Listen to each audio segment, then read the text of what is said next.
Hi, I'm Dr. Kara. And I'm Dr. Hillary. We're the founders at Cultivate Fertility, and we're smiling because we're surrounded by beautiful plants. They make you happy.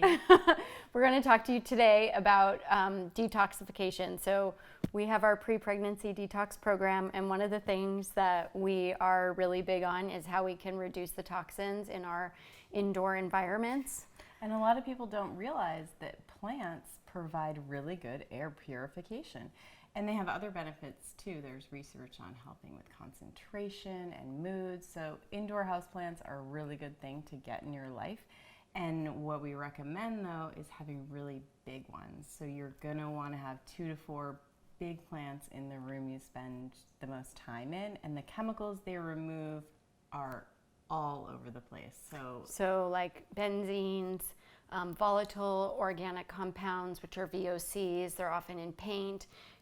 This is actually a newer piece of furniture, and it's still off-gassing. It's off-gassing toluene, it's off-gassing formaldehyde, unfortunately. And so these are things that we're just exposed to. A lot of the furniture that has been sprayed with flame retardants, even some of our clothing that's sprayed with flame retardants, it just increases the toxic burden in our homes.